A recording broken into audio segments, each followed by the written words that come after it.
ഉള്ളവരെ എറണാകുളത്ത് തിരുവാങ്കുളത്ത് ഒരമ്മ 3.5 വയസ്സുകാരി ഒരു പെൺകുഞ്ഞിനെ പുഴയിലെറിഞ്ഞ് കൊന്നതിന് ഞാൻ ഇന്നലെ ഒരു വീഡിയോ ചെയ്തിരുന്നു. അമ്മമാരെന്തിന് മക്കളെ കൊല്ലുന്നുവെന്ന്.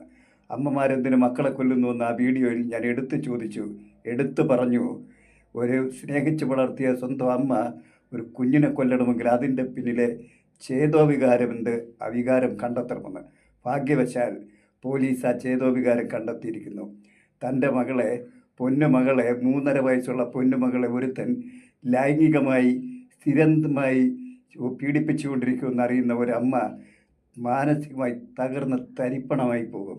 അങ്ങനെ ഒരമ്മ തൻ്റെ മകൾക്ക് ഇവിടെ ഈ ഭൂമിയിൽ യാതൊരു സുരക്ഷിതത്വമില്ലെന്നും ഒരു ഭാവി ഉണ്ടാവില്ലെന്നും മനസ്സിലാക്കുമ്പോൾ സ്വന്തം ഭർത്താവിനെ, വീട്ടുകാരെയും നാട്ടുകാരെയൊക്കെ അറിയിച്ച് തൻ്റെ കുഞ്ഞിൻ്റെ പൗത്രത മലിനപ്പെടുത്തരുതെന്ന് കരുതി അങ്ങനെ ആ കുഞ്ഞിനെ കൊന്നുവെങ്കിൽ ആരാണതിന് ഉത്തരവാദി?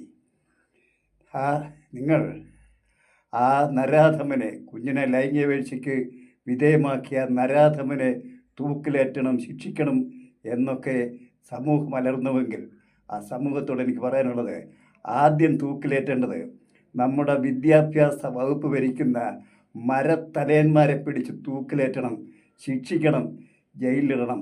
കാരണം ലക്ഷക്കണക്കിന് രൂപ ശമ്പളം വാങ്ങി തിന്നു കുടിച്ച് മതിച്ച് സമ്പാദിച്ചും ജീവിക്കുന്നതല്ലാതെ സമൂഹത്തിന് വേണ്ടി എന്താണ് ചെയ്യുന്നത്? ഏതെങ്കിലും ഒരു കുഞ്ഞ് ഒരു പൗരനാകുമ്പോൾ ഇവിടെ ജനിക്കുന്ന ഏതെങ്കിലും കുഞ്ഞ് ലൈംഗിക വൈകൃതങ്ങളോടെ ജനിക്കുന്നുണ്ടോ? ആരും ജനിക്കുന്നില്ല.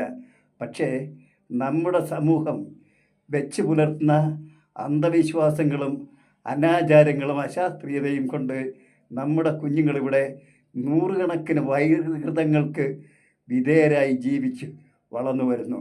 ഈ ശിശുകാമം, വൃദ്ധകാമം, മൃഗകാമം തുടങ്ങി 12 തരത്തിലുള്ള കാമങ്ങൾക്ക് വിധേയമായി നമ്മുടെ കുട്ടികൾ വളരുമ്പോൾ ഏതാണ്ടൊരു 30% വരുന്ന ചെറുപ്പക്കാർ ഇന്നും ഇത്തരം വൃദ്ധകാമത്തിനും ശിശുകാമത്തിനും അടിമകളായി ജീവിക്കുന്നുണ്ട്.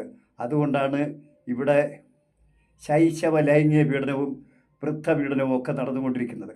ഈ പൗരന്മാർ ജനിച്ചപ്പോഴൊന്നും ഈ വൈകൃതവുമായി ജനിച്ചവരല്ല. അവരെ ഈ വൈകൃതത്തിലേക്ക് നയിച്ചു വിടാതെ അവർക്ക് ലൈംഗിക വിദ്യാഭ്യാസം നൽകി ഇവിടെ ഈ അസ്വാരസ്യം ഇല്ലാതാക്കി, അസന്തുലിത ഇല്ലാതാക്കി നടത്താനുള്ള വകുപ്പാണ് വിദ്യാഭ്യാസ വകുപ്പ്. ആ വകുപ്പിനത് കഴിയുന്നില്ലെങ്കിൽ അങ്ങനൊരു വകുപ്പ് വേണ്ടെന്നേ. അതിനെ പിരിച്ചുവിട്ട് കളയണം. കോടിക്കണക്കിന് രൂപ ചിലവാക്കി ഇവിടെ വിദ്യാഭ്യാസം നടത്തുന്നത് ഈ വകുപ്പിനെ ശുദ്ധീകരിക്കാൻ കഴിഞ്ഞില്ലെങ്കിൽ നമുക്ക് അങ്ങനെ വകുപ്പ്